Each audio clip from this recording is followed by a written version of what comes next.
Olá, meu nome é Mariana Guel, esse é mais um vídeo que ela monetizou e hoje eu queria falar sobre o INSS. Nesse vídeo eu vou explicar exatamente por que ele não funciona. Não é segredo pra ninguém que a Previdência tá quebrada, tá falida e você não deveria confiar no governo com a sua aposentadoria. Só que nesse vídeo eu vou explicar exatamente o porquê.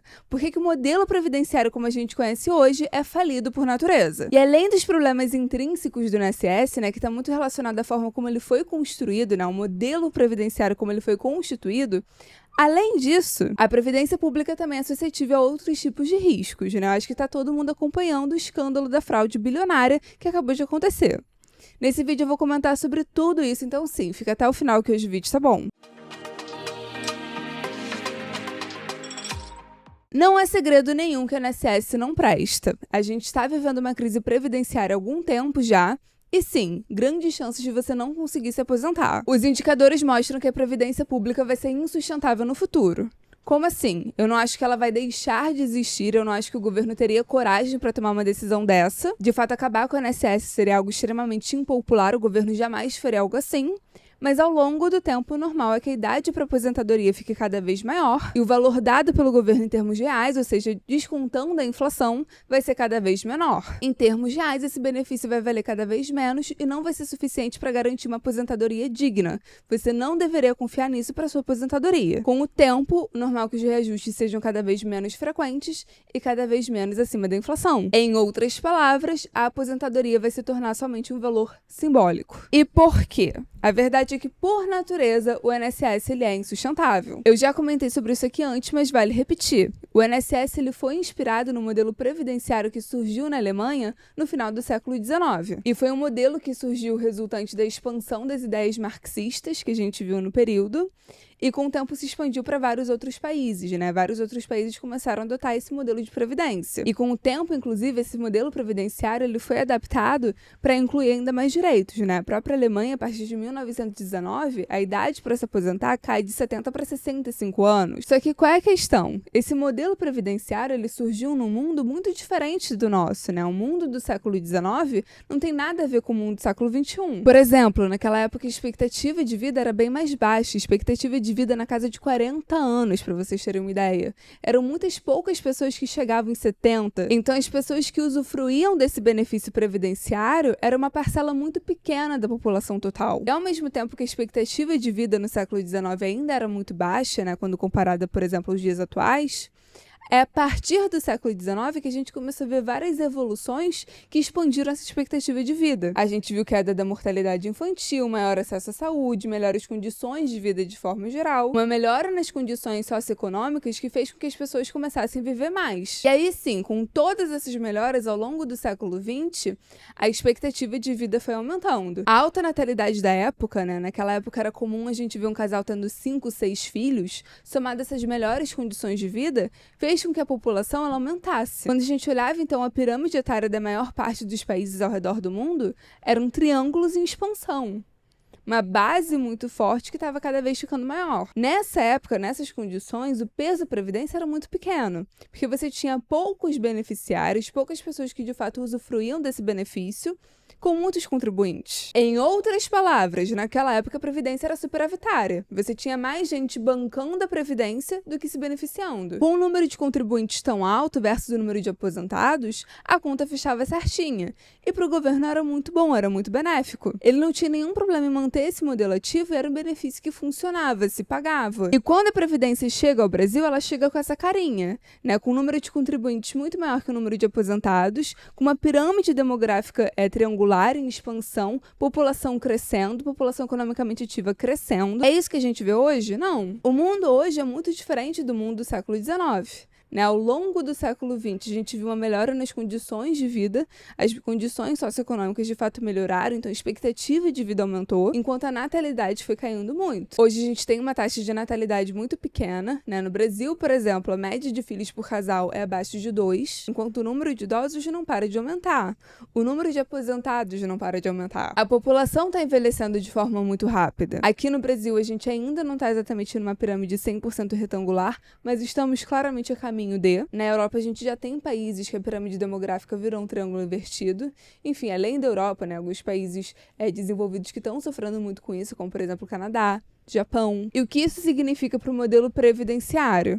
que essa relação entre aposentados e contribuintes, que era extremamente superavitária no século XIX, ela começa a se inverter. O modelo previdenciário hoje, considerando as nossas características demográficas, ele se torna um problema. Ele se torna insustentável. Na própria Alemanha, né, que começou toda essa história, a previdência virou uma discussão muito séria no país. E o que não falta são exemplos de países que estão tendo que mudar as regras do seu modelo previdenciário, aumentar a idade para aposentadoria, tentar limitar os benefícios. Grandes exemplos são China, França, Japão e, sim, também o Brasil. A gente passou muito recentemente por uma reforma previdenciária. Não vai ser a última, já estão falando novamente que a gente vai precisar de uma nova reforma para a conta começar a fechar. E aí, deixando claro que eu não tô falando o que eu acho, eu não tô falando o que eu acho que deveria ser feito, eu não tô dando a minha opinião sobre como a vida deveria acontecer. Não, eu tô falando fatos. Quando a gente fala de benefício social, benefício governamental, a gente tá falando de algo que tem que ser custeado pela população economicamente ativa. O governo pode dar o discurso que for, mas no fim do dia, o governo não gera riqueza, né? A máquina estatal, ela tem o poder de criar moeda, ela tem o poder de criar dinheiro, mas ela sozinha não gera riqueza. Você aumentar o bem-estar social, o bem-estar econômico, você só consegue sendo mais produtivo, aumentando produtividade. Então, sozinho, o governo não consegue garantir o funcionamento do modelo previdenciário. Ele precisa de alguém trabalhando, ele precisa de alguém contribuindo para esse modelo de fato conseguir funcionar. Senão o que vai acontecer é o governo imprimindo dinheiro, aumentando a base monetária, né, se inflacionando e no fim gerando aumento de preços. Em termos reais, em termos de poder de compra, esse benefício não vai mais servir de nada. Por quê? Porque você não está tendo produtividade, você não está tendo produção na sua economia que consiga custear isso. Então, o movimento que se vê hoje ao redor do mundo é de cada vez menos benefícios para os aposentados. As práticas mais comuns hoje em dia é justamente o aumento da idade de aposentadoria, você tentar limitar o número de novos aposentados, ou você deixar de aumentar em termos reais o benefício desses aposentados.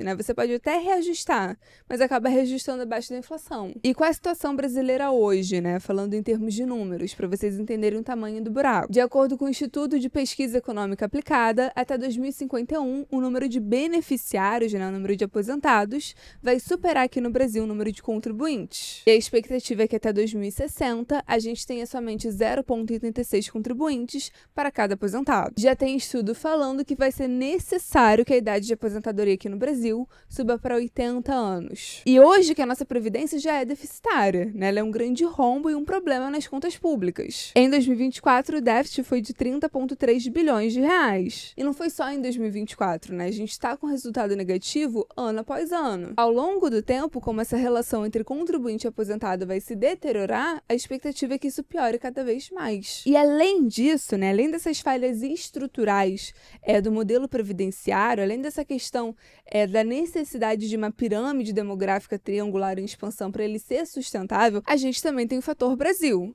Né? A gente também tem o fato que a gente tem uma camada política que suga tudo que eles conseguem o máximo que podem. A gente tem a questão de como determinados grupos são extremamente beneficiados, previdência de militar, previdência de funcionário público de alto escalão, né, juiz. A gente tem tudo isso que piora o rombo ainda mais. E para piorar, a cereja no topo desse bolo é que não é incomum que de tempos em tempos estoure algum escândalo.